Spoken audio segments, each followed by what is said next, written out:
Il y a de la place pour une de plus. Manon peut s'asseoir à l'avant avec moi. Le mari de Sophie est intervenu avant qu'elle ne puisse répondre. On a déjà réparti le poids par siège, mec. C'est une question d'équilibre, c'est pas sûr de changer à la dernière minute. Mon père a levé sa bière avec un petit sourire en coin. Vous deux, vous pourrez prendre le jet-ski plus tard. Moment entre filles. Laissez les cousins profiter de leur journée. Les cousins. Comme si Manon n'en était pas une. Derrière moi, Manon a dit d'une toute petite voix, c'est pas grave. Je reste. J'ai le mal de mer de toute façon. C'était faux. Elle adore l'eau. L'un des enfants de Sophie a marmonné, c'est même pas une vraie cousine. Comme si ce n'était rien. Tout le monde l'a entendu. Personne ne l'a corrigé. J'ai serré les poings si fort que mes jointures me faisaient mal. Je sentais mon cœur cogner contre mes côtes, comme ça arrive au bloc quand un clip glisse et qu'on a une demi-seconde pour réparer les dégâts. J'aurais dû dire quelque chose à ce moment-là. Jeter quelqu'un par-dessus bord et mettre Manon à sa place. Annuler tout le séjour. Renvoyer tout le monde chez soi. Au lieu de ça, j'ai encore ravalé ma fierté. Envoie-moi un message si tu as besoin de moi, j'ai dit à Manon. On ira manger une glace plus tard. D'accord. Elle a hoché la tête. Le bateau s'est éloigné. Les enfants ont fait des signes de la main. Ma famille riait. Le volume de l'enceinte Bluetooth a augmenté. Manon a fixé l'eau jusqu'à ce qu'il ne soit plus qu'une tache floue au loin. Puis elle a pris son carnet de croquis et a dessiné seule sur le quai pendant que je rentrais pour faire semblant d'aider Laurent avec le déjeuner. Ce soir-là, pendant que tout le monde regardait le feu d'artifice sur la plage, elle m'a tendu un dessin. Le bateau, le feu d'artifice, tout le monde sur le pont représenté par des bonshommes allumettes. Sur le côté, sur le quai, une silhouette plus petite aux traits plus foncés, assise seule. C'est moi, a-t-elle dit. C'est bon. Parfois, les personnages secondaires sont plus intéressants. Personnages secondaires. Il m'a fallu toute ma volonté pour ne pas pleurer là, tout de suite. Ma famille me punit depuis que j'ai commencé à dire non. Le premier grand non, c'était il y a 1 an et demi. Mes parents voulaient un camping-car pour pouvoir enfin voyager pendant leur retraite. Traduction, acheter une maison sur roue à 60 000 € qu'ils ne pouvaient pas se permettre et s'attendre à ce que je paie les mensualités. Quand je leur ai dit que je ne l'achèterais pas, mon père ne m'a pas parlé pendant 1 mois. Ma mère a envoyé des SMS à Laurent pour lui dire à quel point le succès m'avait changé. Sophie a plaisanté en disant qu'on devait économiser pour un autre enfant sans lien du sang. Marc est resté silencieux, mais a continué à utiliser ses identifiants Netflix et mon argent. Le deuxième nom, c'était la boulangerie de rêve de Sophie. Elle m'a envoyé un business plan de 12 pages clairement copié-collé d'Internet avec le mot investisseur écrit à côté de mon nom. Elle voulait 100 000 €. Je lui ai dit que je paierais un vrai expert comptable pour examiner ces chiffres, mais que je ne financerais pas le projet. Elle n'a pas adressé la parole à Manon les 3 fois suivantes où elle l'a vue, elle passait juste devant elle comme si elle n'était pas là. Alors, quand le message pour la réunion de famille est arrivé, disant on a prévu une cousinade dans ta villa, 47 personnes pour plusieurs jours, je n'aurais pas dû être surprise. Ils avaient créé un événement Facebook. Sophie a envoyé des captures d'écran dans le groupe de discussion. La fiesta à la plage avec une police d'écriture ringarde. Ma maison en photo de couverture, tirée d'une vieille photo de Noël que Laurent avait postée. Sous le lieu, il était écrit Villa d'Isabelle, notre QG familial. Liste des invités, mes parents, mes 2 frères et sœurs, tous leurs enfants, les amis de la paroisse de mes parents, 2 collègues de Sophie et leurs enfants, quelques potes de Marc. Aucune mention de Laurent, aucune mention de Manon, juste une étiquette jaune sous mon nom, hôte. Il y avait des publications sur la répartition des chambres, qui apportait les feux d'artifice, et comment le dortoir des enfants allait être la folie. Dans un fil de discussion, j'ai fait défiler vers le bas et j'ai vu le commentaire de Sophie, « T'inquiète pas pour Manon. Elle est sensible. C'est probablement mieux si elle reste chez les parents de Laurent. Il déteste la plage de toute façon. » Ma mère a répondu avec un emoji cœur. Quelqu'un a demandé, « Elle ne vient pas du tout ?» Et Sophie a écrit, « On l'invitera pour la journée, bien sûr, mais le truc du dortoir, c'est pour les vrais cousins. » Ah, les vrais cousins. J'ai fixé ce message pendant 1 minute entière, mon pouls martelant mes tympans. J'ai fait une capture d'écran, mais je ne l'ai pas encore envoyée à Laurent. Je savais comment il réagirait. Je savais comment je voulais réagir. Au lieu de ça, j'ai pris une inspiration et j'ai écrit ce premier nom dans le fil de discussion, celui qui a reçu les émojis qui rigolent. J'ai essayé de leur donner une chance. Même là, j'ai appelé ma mère. Salut, ai-je dit. Je viens de voir le truc pour la réunion. Vous n'avez pas demandé pour les dates. Oh, ma chérie, on savait que tu dirais oui, a-t-elle dit comme si j'étais bête. Tu n'utilises jamais la maison en août. Laurent, Manon et moi, on prévoyait d'y passer une semaine.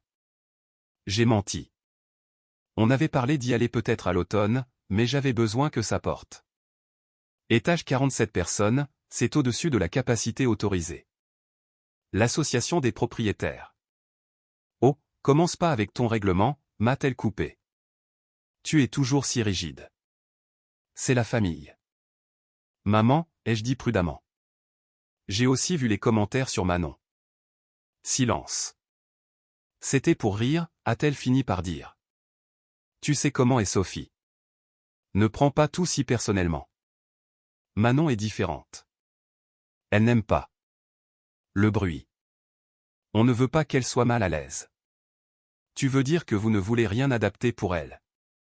On ne va pas faire ça maintenant, a-t-elle claqué. Soit tu nous laisses utiliser la maison, soit non. Mais ne nous fais pas passer pour les méchants. C'est toi qui accapares tes bénédictions. Accaparer? C'était l'hôpital qui se moque de la charité. J'ai raccroché avant de dire quelque chose que je ne pourrais pas retirer. Je suis resté assise à la table de la cuisine, regardant mon application d'agenda, la photo de ma maison en miniature, et la capture d'écran de ce commentaire sur les vrais cousins.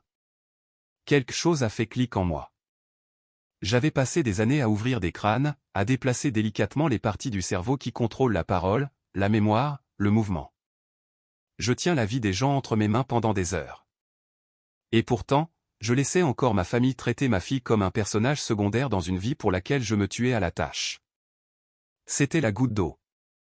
Le vendredi matin, le jour de leur grande fête à la plage, j'ai changé le code du portail et engagé la sécurité. Pas de façon dramatique comme dans un film.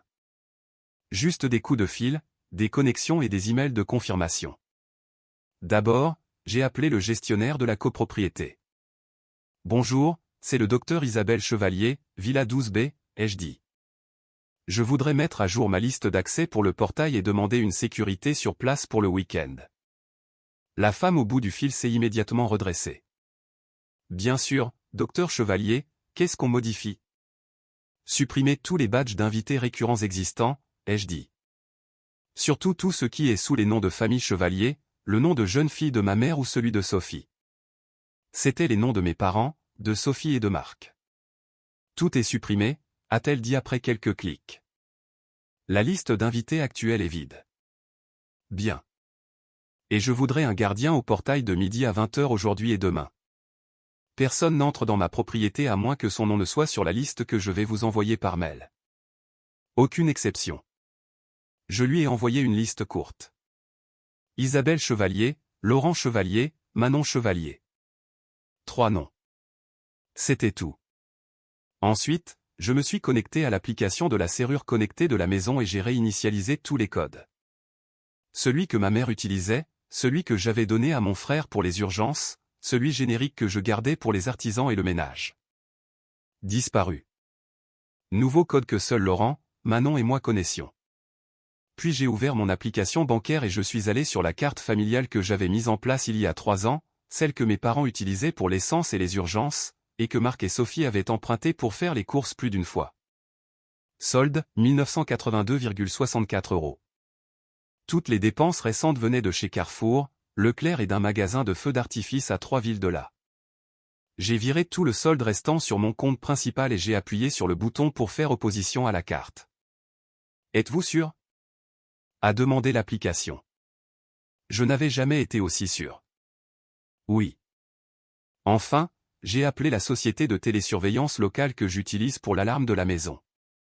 Bonjour, c'est le docteur Chevalier. J'ai un grand groupe qui prévoit d'entrer dans ma propriété sans mon consentement aujourd'hui. J'ai organisé le contrôle du portail, mais je voudrais que l'un de vos agents stationne près de l'entrée de mon allée pendant quelques heures à titre dissuasif. L'homme au téléphone n'a pas été déconcerté. Pas de problème. On aura quelqu'un là-bas vers 11h30. Vous attendez des ennuis? Juste beaucoup de sans-gêne, ai-je dit. Il a ri. On voit ça plus souvent que des cambriolages, honnêtement. Quand Manon est descendue avec un t-shirt Spider-Man en cherchant des céréales, tout était prêt. On va toujours à la plage ce week-end? A-t-elle demandé prudemment. On y va, ai-je dit. Juste nous. Peut-être tante Léa et les jumeaux s'ils veulent se joindre à nous. Léa est ma cousine, la seule membre de ma famille élargie qui m'envoie des textos juste pour demander comment va Manon. Pas pour de l'argent. Et mamie et les autres? A demandé Manon. Ils ont fait d'autres projets, ai-je dit. Et nous en avons fait des différents. Elle a étudié mon visage pendant une seconde, puis a hoché la tête.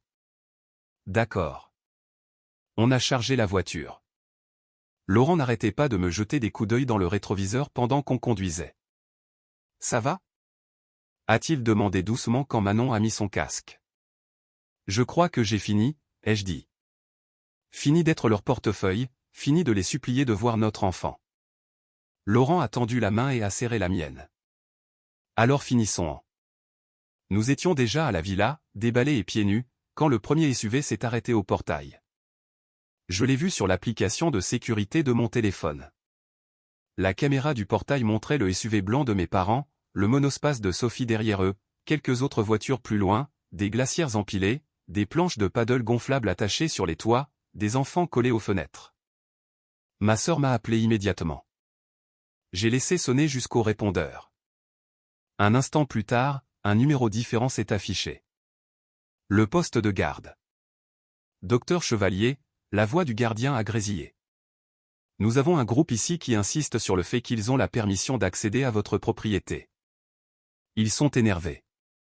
Je suis sûr qu'ils le sont, ai-je dit. Leurs noms ne sont pas sur la liste. Ils n'ont pas la permission. Bien reçu, madame. L'une d'entre eux exige de vous parler. Mettez-la sur haut-parleur si vous voulez, ai-je dit. Mais ma réponse ne changera pas. Il y a eu un bruit de mouvement. Puis la voix de Sophie s'est fait entendre, aiguë et furieuse. Tu te fous de ma gueule? A-t-elle aboyé. Le type du portail dit qu'on n'est pas sur la liste. C'est notre cousinade, Isabelle. Non, ai-je dit calmement. C'est votre cousinade chez moi, que vous avez planifiée sans demander. Arrête ton cinéma, a-t-elle dit. On a fait toute la route. Les enfants sont excités. Ouvre le portail et on parlera de ce qui t'énerve à l'intérieur. Non, ai-je répété. La maison n'est pas disponible. Vous devez faire demi-tour. En arrière-plan, j'ai entendu ma mère. Qu'est-ce qu'elle dit? Elle ouvre? La voix de Sophie est devenue plus basse, plus tendue. Tu vas vraiment nous faire ça à cause d'un stupide commentaire Facebook? Manon n'est même pas une enfant de la plage. Elle déteste le sable. Tu fais ça pour nous punir. J'ai regardé vers la terrasse où Manon construisait un petit fort avec des serviettes de plage et des chaises, en chantonnant, complètement inconsciente du bras de fer au portail. Tu as dit à 47 personnes que tu passais 4 jours dans une maison qui ne t'appartient pas. J'ai dit que tu as posé des congés. Tu as acheté de la nourriture. Tu as fait tout ça sans vérifier avec moi. Et ensuite tu as prévu d'exclure ma fille de sa propre maison. On a dit qu'elle pouvait venir pour la journée, a riposté Sophie. Tu déformes tout. Tu ramènes tout à elle. Elle vit ici. J'ai dit que vous la traitez comme une pensée après coup. Je n'accueille pas une famille qui n'accueille pas mon enfant. La voix de mon père a coupé, forte et pâteuse de colère même à travers le téléphone. On t'a élevé. A-t-il aboyé. On t'a torché le cul et c'est comme ça que tu nous remercies, en nous laissant à la rue comme des chiens. Tu te crois meilleur que nous avec ton boulot de grand cerveau et ta maison de luxe? Je pouvais imaginer son visage, rouge et crispé, les veines saillantes dans son cou. J'avais vu ce regard toute mon enfance. Je ne me crois pas meilleur, ai-je dit. Mais j'ai fini. Je ne suis pas votre banque de secours. Je ne suis pas votre maison de plage. Je suis votre fille, et Manon est votre petite fille. Si vous ne pouvez pas gérer ça, vous n'avez accès à rien de ce qui est à moi. Pendant une seconde, il n'y a rien eu. Juste le léger bruit des vagues derrière moi et un enfant qui pleurait dans l'une des voitures à l'autre bout du fil. Puis ma mère a commencé à sangloter. « Tu déchires cette famille » a-t-elle gémi. « Pour de l'argent, pour cette fille. » Le sang c'est le sang, Isabelle. On ne coupe pas les ponts avec ses parents comme ça. Vous avez fait ça quand vous avez décidé qu'elle n'était pas vraiment la vôtre, ai-je dit avant de raccrocher. Le gardien m'a rappelé 2 minutes plus tard. Ils insistent sur le fait qu'ils ont une sorte de droit, a-t-il dit prudemment. Je leur ai dit plusieurs fois que non. Je peux appeler la gendarmerie s'ils refusent de partir. S'ils ne sont pas partis dans 10 minutes, faites-le, ai-je dit. Je suis désolé que vous soyez coincé au milieu. Il a eu un petit rire. J'ai vu pire. Mais je dois dire, madame, vous gérez ça plus calmement que la plupart des gens. Il ne voyait pas mes mains trembler. Manon s'est approchée, se laissant tomber sur le canapé d'extérieur à côté de moi. Est-ce que je peux installer mon hamac? A-t-elle demandé. Celui que mamie disait être un risque d'incendie. J'ai ravalé un rire. Ouais, ma puce. Mets-le où tu veux. Sur mon téléphone, les minuscules silhouettes sur l'écran de la caméra se disputaient avec le gardien, tournaient en rond, puis ont finalement fait demi-tour avec leur voiture une par une, et sont partis. Le convoi a disparu au bout de la rue. Le portail s'est refermé. J'ai relâché mes épaules pour ce qui m'a semblé être la première fois depuis des années. Les 24 heures suivantes ont été une tempête de téléphones qui vibraient, de textos de ma mère. Je n'arrive pas à croire que tu aies fait ça.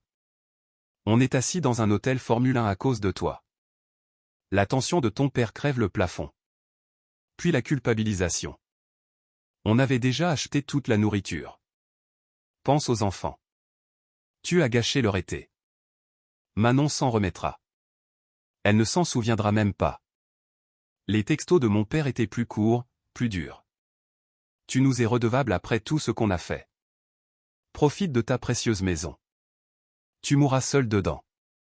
Sophie a pété les plombs dans le groupe de discussion familiale. Isabelle nous a enfermés dehors de notre maison à cause de son enfant à problème. Vous avez tous vu. Elle a été endoctrinée par Laurent, qui a même engagé la sécurité contre sa propre famille. Marc est resté silencieux dans le groupe, mais m'a envoyé un message privé. Tu aurais au moins pu nous prévenir. On a posé des congés. Tu ne pouvais pas juste avoir une discussion avec eux à la place. J'ai fixé ce message pendant un long moment. J'ai des discussions avec eux depuis 11 ans. J'ai fini par répondre. Le problème n'est pas qu'ils ne comprennent pas. C'est qu'ils s'en fichent. Marc n'a pas répondu. Laurent a lu les messages par-dessus mon épaule et a secoué la tête. Ils vont te peindre comme la méchante quoi qu'il arrive, a-t-il dit doucement. Autant être une méchante qui protège son enfant. Vers l'heure du dîner, alors que je retournais des steaks hachés sur le petit barbecue, mon téléphone a vibré avec un nom qui m'a surprise. Léa. Salut, a-t-elle dit quand j'ai répondu, je viens d'entendre ce qui s'est passé par maman. Elle est sidérée. Je suis assez fier de toi. Aussi, tu es vraiment à la maison de plage toute seule? Parce que les jumeaux et moi, on peut être là dans une heure si Manon veut des vrais cousins qui ne sont pas impolis. J'ai éclaté de rire. C'est qui? A demandé Manon. C'est une cousine sympa, Léa, ai-je dit. Elle veut savoir si tu veux de la compagnie. Manon a hésité, puis a hoché la tête, un petit sourire tirant le coin de sa bouche. Seulement s'ils aiment les jeux difficiles. J'ai apporté tout mon deck. Ils aiment ça, ai-je dit. Ils t'aiment bien. Léa est arrivée juste avant le coucher du soleil avec ses 2 enfants, un sac de course, et une expression sur le visage qui disait qu'elle s'était disputée avec quelqu'un tout l'après-midi. Ils disent que j'ai trahi la famille en venant ici, a-t-elle dit dès qu'on s'est prise dans les bras. Ma mère m'a dit que je choisissais mon camp. C'est le cas? Ai-je demandé. Elle a jeté un coup d'œil à Manon, qui montrait le hamac à sa fille. Ouais, a-t-elle dit simplement. C'est le cas. On a fait griller des guimauves sur le barbecue parce que je n'avais pas pensé à acheter des brochettes. Les enfants ont construit un château de sable bancal près des marches. Le rire de Manon venait de plus en plus facilement à mesure que la soirée avançait. À un moment donné, Léa s'est appuyée sur la rambarde à côté de moi.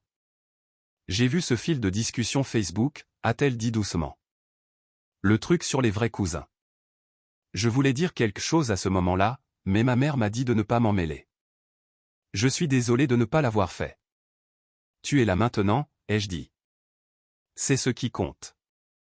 En bas sur le sable, Manon a posé l'un de ses coquillages complexes au sommet du château de sable comme un drapeau. La fille de Léa a applaudi comme si c'était la chose la plus cool qu'elle n'ait jamais vue. Mon téléphone a vibré à nouveau sur la table derrière nous. Je ne l'ai pas regardé. Les retombées ont continué après notre retour à la maison le dimanche. Appels manqués, messages vocaux, un long email de mon père avec des mots comme ingrate, irrespectueuse et trahison. Un plus court de ma mère. Tu nous as humiliés. Des gens de l'église étaient avec nous. Ils ont tout vu. On leur a dit que le portail était cassé pour que tu ne passes pas pour une mauvaise personne. Tu devrais nous remercier. Sophie a écrit un paragraphe sur la façon dont j'avais traumatisé ses enfants en changeant leur plan à la dernière minute. Aucun d'eux n'a mentionné Manon. Pas une seule fois. Pas le bateau l'année dernière.